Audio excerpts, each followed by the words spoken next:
Nicola? Yeah, you start. Right, thank you. Right, good afternoon, everyone, and welcome to the Planning Committee on the 3rd of August, 2021. I myself am County Councillor Ruth Edwards, and I chair the Planning Committee. I'm at home doing this remotely. So I welcome all the public who are tuning in and the officers and all members. And as it's been held remotely, it's in accordance with the emergency legislation, and that enables the council to hold this meeting remotely alongside the council's constitution and ensures that the council can continue to operate and make democratic decisions in an open and transparent way. I would like to remind members that this meeting is still being streamed live to the public, and I request that you all switch off your cameras and mute your microphones when you're not speaking directly to the committee to ensure there is no unnecessary background noise. All sections of the Members' Code of Conduct will apply to members in this virtual meeting environment and are as applicable now as they are in a traditional meeting setting. Can I also remind members of the meeting to ensure their chat functionality is switched on, and should they wish to speak on a particular item, to make their request clear in that area, and I will invite you to speak at the relevant point in the meeting, where you then unmute your microphone and switch your camera back on. And I will only take those in turn if you've put your hand in the chat bar and not to interrupt when someone else is speaking, please. Decisions of this remote committee will hold the same weight as a decision of a normal meeting of the Planning Committee, provided that the meeting remains quorate and meets its legislative requirement to make a decision, regardless of whether a member of this meeting is unable to cast their vote due to technical issues. The decision of this committee will remain valid. And I have received a couple of apologies. I expect you've got them listed, Nicola, please. Chair, yes, we've had additional apologies from councillors Powell, Murphy, Feakins and Higginson.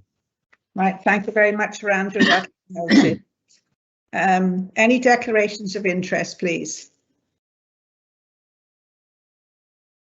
No declarations of interest. I would now like to confirm the accuracy of the minutes of the previous meeting. I will take them as read and we'll sign them later. Would somebody move that unless somebody raise? Anybody raise any issues at all with accuracy? It's been moved by Councillor David Evans and seconded by Jordan. By Councillor Jordan. Thank you both. We'll now go on to the applications of the afternoon, and I expect you're all aware now that we only have the first application on the agenda, and this is application DM/2020/01801. And this is a domestic garage in the Llanfihangel, Criccorney. Andrew, are you taking this one, please? If you'll introduce yourself as well, please, Andrew. Yes, thank you, Chair, and good afternoon, members. And by way of introduction, my name is Andrew Jones, and I am the Development Management Area Manager for the Council's planning team. If you just bear with me a moment, I'm going to share the presentation with you, members. I'll drag it out, Andrew. Everybody got that on the screens? Shout if you haven't. Thank you. Yeah, I haven't got it. Okay, I'll just wait a moment. That should now be available to all members. Thank you, Andrew. Okay, yep, thank you, Chair. Yep, got it. So this is a full application for the temporary use of a garage as a dwelling whilst works are ongoing to implement an extant planning permission to rehabilitate a former cottage. And for clarity, the application is presented to you this afternoon, members. Planning Committee, as there have been objections from more than 5 households.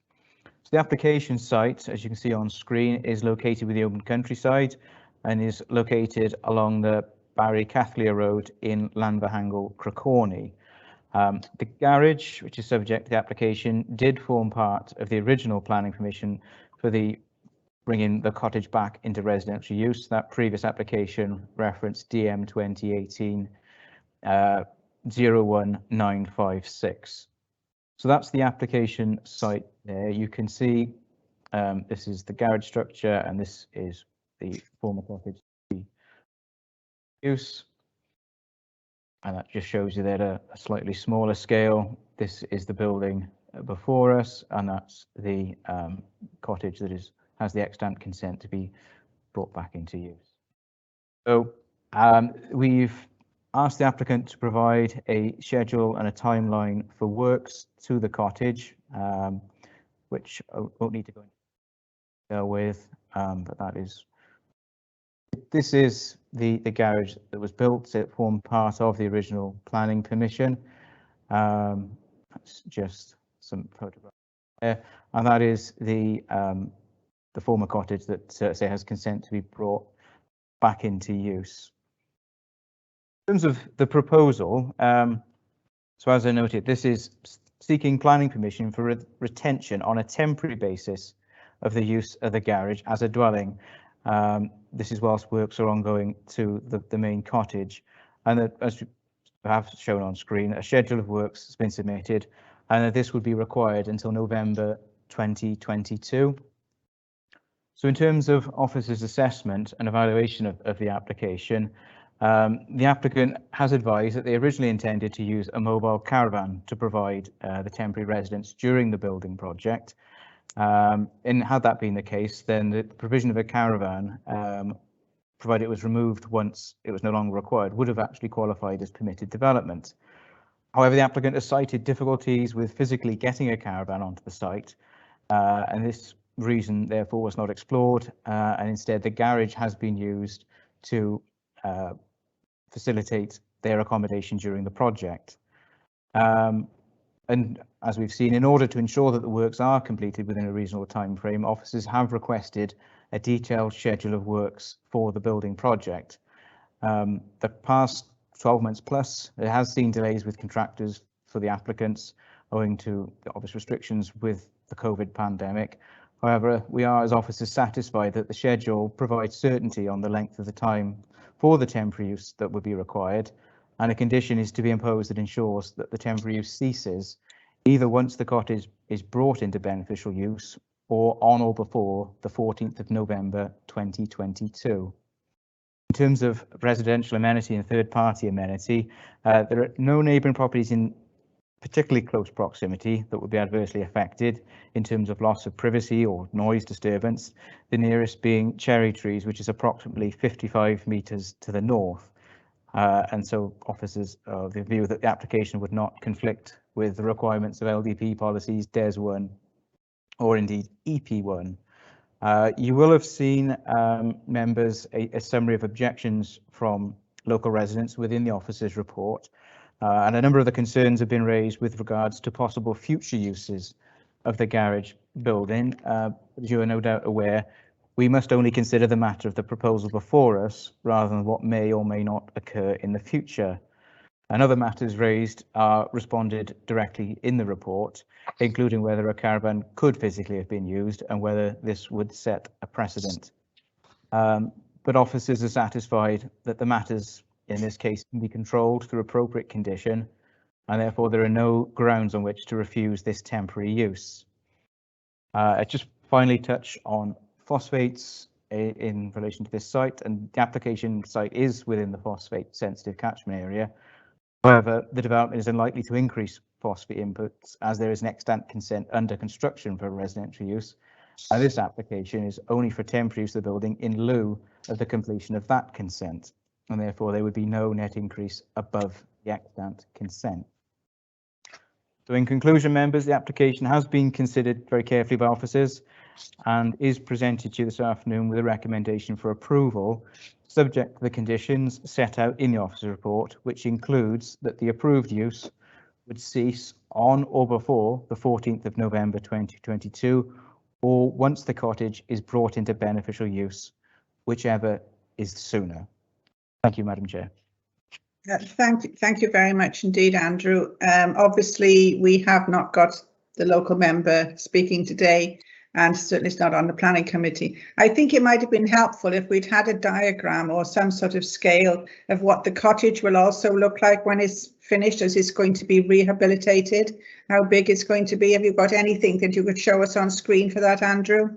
Or perhaps I should have asked you a bit sooner about that. But it would have been interesting to see it in context with the garage. But as we're dealing with just the garage, you know, today, I'll have a look now, Chair. I should be able to provide that. I said would just on the caveat that that's not what's before us now. No, But that's I'll exactly. for your reference purposes, yes, I'll have a look for that for you now. Right, thank you very much, Andrew. So who wishes to comment? Sorry, I haven't got my chat bar open. I'd like to speak, Chairman. Right, I will take you in turn, please, Councillor Clark, but you're not on the top of the list. I've got Councillor Brown, then Councillor Howard, then Councillor Eason. So first, Louise Brown, please, Councillor. Thank you, Chair.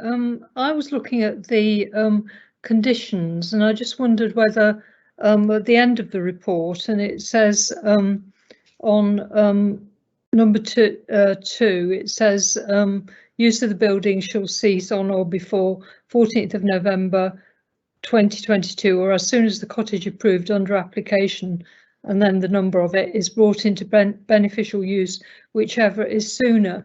And I just wondered, underneath there's a reason given in terms of the use of the garage as living accommodation, but I wondered whether the condition itself should actually say brought into beneficial use, whichever is the sooner, and returned to garage use.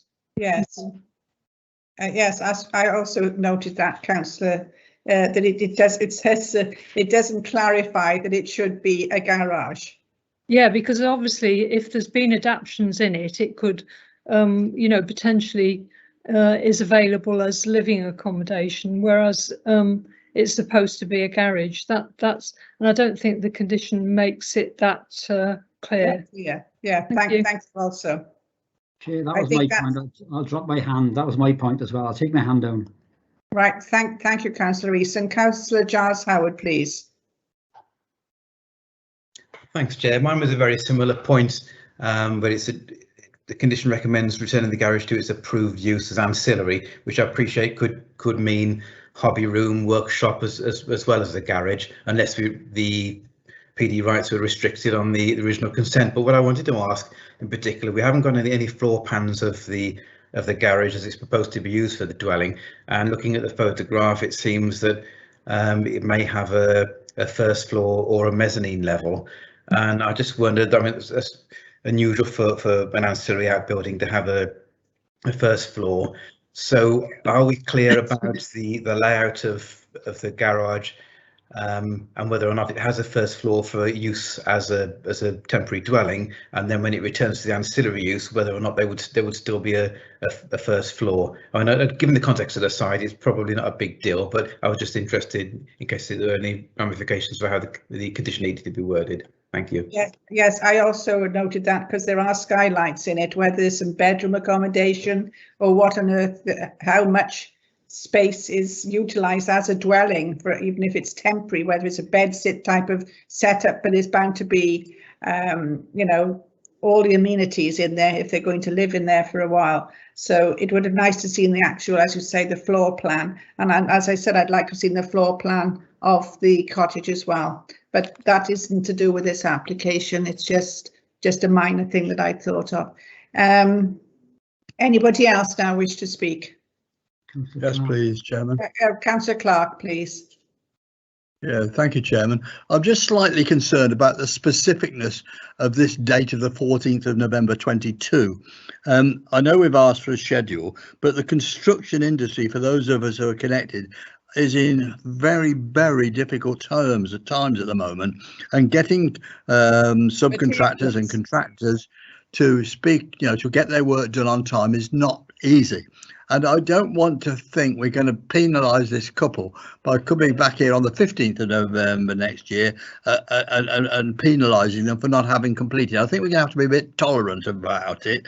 And I don't think if it ran over a month, that's going to be, you know, a distraction from this application. But just let's all be a bit sensible. To be specific about a date on a completion in these times is really, really hard. And I think it's very hard in the best of times, but I know that it's very difficult to sort a lot of materials at the moment. Exactly. But I think, as you said, even in normal times, you were hard pushed to get, with weather conditions, all sorts of one service and another service marrying up. So it can be difficult, as you say, to because that is not far away when you think of that date, really. Only a So, year. Councillor Clark. Anybody else wish to say anything? No other comments? Right, well, we might as well go to the vote then. Anybody wish to move? Well, I'll move Chair, it. Chair, Move. could we, sorry, Chair, to interrupt, could we? Quite all right, it's about the conditions, I think. Yeah, I just thought that we would be better to have feedback from the officer as to whether or not we can amend the wording of the condition. Yes, and then be clear on what wording is, because I think there is a concern about, you know, obviously in terms of enforcement, if it's not worded in the way that we would like. Thank you. Yeah, thank you, Councillor. Andrew? Yep, thank you, Chair. Yeah, I think they're valid points raised, certainly there by Councillor, all the councillors there in terms of the wording of the condition. I take the point in terms of the condition that uses the phrase the use of the garage and whether there's ambiguity in terms of upper and lower floors. I think that's fair because the building does have an upper floor. Whether the wording in the condition is the use of the building and even if members feel that the phrase they use is use of the garage as living accommodation, I think I can see the concerns of members there. So if we said the use of the building, which would encompass upper floor and lower floor, I think would give much greater clarity and certainty on that we're covering everything rather than a portion of the building, which is what we are considering the whole building. And perhaps rather than, I'm just thinking in terms of as living accommodation, the use of the building as self-contained living accommodation would provide certainty, because I think the point has been raised by one of the councillors that an outbuilding could be used as ancillary accommodation. There wouldn't be development in its future use. You know, if the cottage is brought into use and this remains as a garage, it could be used as ancillary living accommodation. So perhaps if members are agreeable, I'd suggest perhaps the use of the building as self-contained living accommodation provides perhaps greater accuracy in terms of A, that we're covering the whole building, and B, that this is in relation to specifically self-contained residential accommodation, because a self-contained residential use, for the reason given in the condition, would not be appropriate for a building of that type. In terms of referring the specifically the condition back to then ancillary accommodation, I could see the thought process there, but that would be its only other lawful use. So it doesn't have another lawful use to be brought back to. So I think that's why it was drafted in the current way, that's all it could without another consent. That's all it could be used as. So I think I would suggest providing clarity on the use, providing clarity on the building in terms of the whole building, but subject to those conditions. It's okay. I mean, I don't think there's any harm in it. If members would feel more comfortable, then yes, we could add that line in about being reverted back to ancillary. But that's, I guess, for members to debate. But in that event, the condition would read: the use of the building as self-contained living accommodation shall cease, and the building return to ancillary accommodation, and then etc. So yeah, that would be three elements then. So if adding that returning use, whole building, and adding the self-contained line to the wording of the condition as well. If that provided members with certainty and comfort that the condition is reasonable and enforceable, and I guess that's the test, then we could add those. So that's to cease being residential use. Cease the self-contained residential use, yeah, because yes. that is what they are seeking consent for. They are seeking for it to be used as their residence, effectively. Like I said, in the future of the building, when the cottage is brought into residential use, this building then could be used for ancillary residential purposes, but not as self-contained purposes, as a separate dwelling, effectively. Right. Thank you, Andrew. Are you okay with that, Councillor Brown? I just wondered whether I mean, I know you've extended it to the whole of the building because of obviously there's maybe a top floor and a bottom floor, but I just wondered whether it should say the use of the whole garage building to make it clear what it is, or at the end to say and will be returned to garage use, because I don't know whether, or ancillary use, I don't know whether it's clear that in the condition itself. I mean, in the explanation underneath it's clear, but it doesn't seem to be clear that it's a garage. Does that matter? I put my hand up again as well, Chair. So right. Well, and sometimes they have a garage, perhaps a double garage is a bit more sizable, that they have like office accommodation and for that sort of thing in the upper floor of a garage. I don't know whether it's the residential wording that is causing the problem, I think, as they are using it as a residence. At the moment, we'll have to have a thought on that, as I'll ask Councillor Eason to come in there, please. Yeah, can we wind the clock back a little bit, Chair? We're now talking about, when we started, it was a garage. Now it's a garage with accommodation above. I'm looking through the applications which have gone before. There doesn't seem to me to be any indication that this property would have residential facilities upstairs. Could Andrew expand on that? Because what will happen in November 22?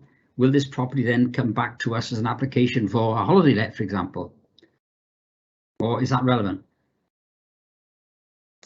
Yeah. Shall I just come back in there, Chair? Yes, please, Andrew. Yeah, thank you, Councillor. So yeah, there's certainly valid questions you're asking there. The approval showed a storage area above. Yeah.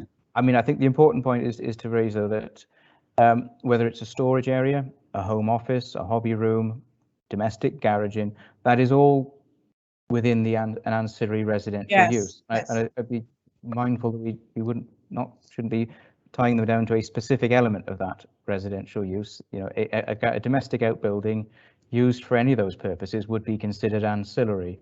And I think that's the key distinction between its temporary use now as a separate residence on a temporary basis, and then it returning to that ancillary use, which would say include garaging, home office, any of those elements, rather than trying to divide those elements up into storage or office, etc.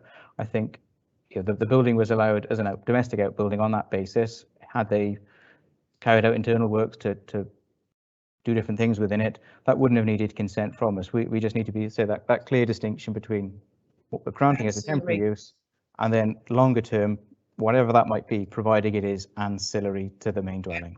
Yeah, that's fine. And if it should ever in the foreseeable future to ask for residential or holiday let, that'll be another application entirely. But Absolutely. that is what we're dealing with now. Should the applicant or future owner occupiers in the future wish to use that building for a purpose that's not ancillary to the dwelling, that would require a separate planning application we determine on its own merit. Yeah, that's that. Thank you, Andrew. I see this as a parallel to what I raised with you a couple of weeks ago. Okay, thank you, Andrew. Thank you, Chair. All right, everybody happy with that now? Right, but does anybody wish to move for approval of the application? I'll move it, Chair. I'll second it, Chairman. Councillor Evans, was it? Yes. And it's been moved by Councillor Evans and seconded by Councillor Clark. Could I have your votes in the chat bar for approval, please? Roger's got his hand up, I think. Oh, sorry, it's too late now, Roger. Oh. I only wanted to move approval, Chair. Oh, thank you very much, Councillor Harris. If you haven't managed to do it in the chat bar and you are not getting it, please let me know and we'll have to take it verbally.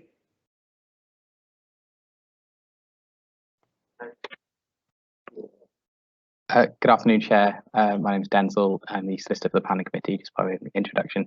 Can we just confirm that that vote was in relation to the proposal with the amendment? Yes, please, Denzel, with that in the conditions. Yeah, I think could we just retake it just to clarify that then, so there's no ambiguity. Right, thank you, Denzel. We will all try again, please.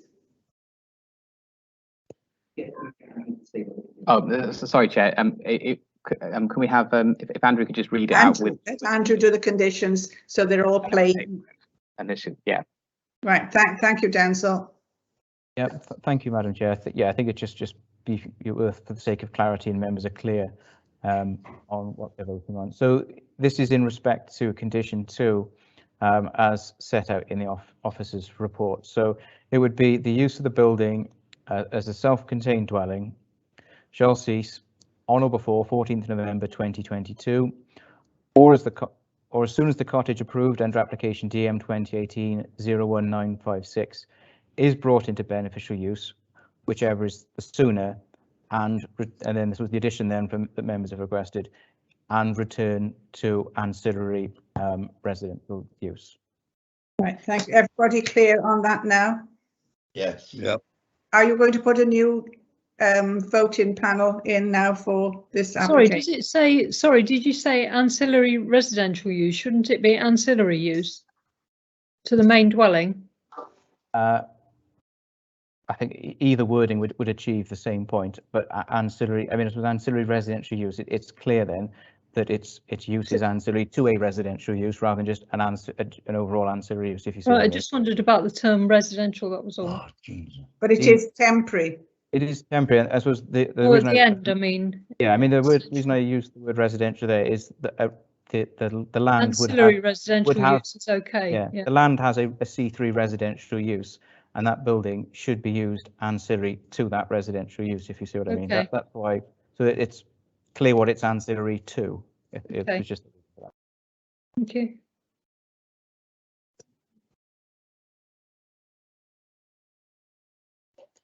Denzel? Yes, thank you, Madam Chair. We've had 9 responses, which is, I believe there are three left to come in, but there's 11 now. They're all for approval, and so I'm happy to say that motion has been approved. Thank you, Chair. Right, thank you very much indeed, Denzel. Thank you, members. That's the end of applications, but we do have some appeals decision. Phil, are you going to take those?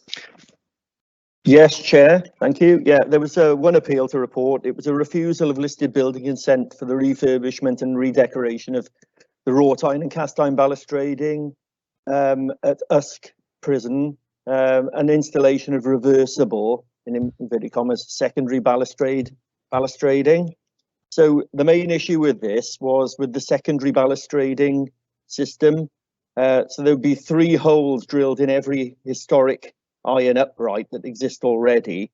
I'm sorry, by the way, I can't show you slides. It's for obvious reasons. It's inside a prison, and there's obviously data protection and all sorts of confidentiality attached to that. So we can't show you any images in a public forum. Nobody wishes to go in as a resident anyway, Phil. Not really. No, I wouldn't want to stay there overnight. No, that's right. Yeah. So there'd be 3 holes drilled in every historic iron upright. Even if it was argued they were reversible and they could be filled in and painted, it would be evident. The inspector said it'd be evident that they had been filled, and that wouldn't be an acceptable approach given the buildings and its internal features grade 2 star listed status. So not just grade 2, grade 2 star. So the appearance of the secondary balustrading also would have appeared heavy and brutal, it's described, in relation to the finer detail of the existing structure. And the well mesh that they were proposed to insert along the lower part of the existing balustrading would give rise to significant harm to the building's aesthetics. So there's no issue with the repairs and redecoration of existing balustrading. That was deemed a good thing, and that can be done anyway. But the works to the secondary balustrading that were proposed would have a significantly harmful effect on the original Victorian design of the prison. So the inspector, who is actually the head of the inspectorate, deemed that the proposal was unacceptable, and the appeal was dismissed. So that was another one, that successful appeal that we've had in recent times. Thank you. Thank you, Phil. Anybody wish to comment? There was also a concern about the visibility displays if those things were going to be added, wasn't there?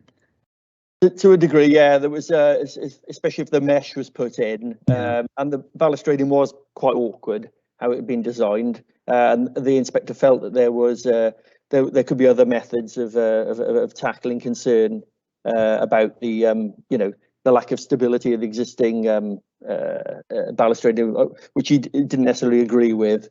So it's a good decision. I think vindicated the approach from our heritage team in refusing permission in the first instance. Thank you very much indeed, Phil. Well, that looks like a conclusion of the meeting. Councillor Jordan, you wish to speak?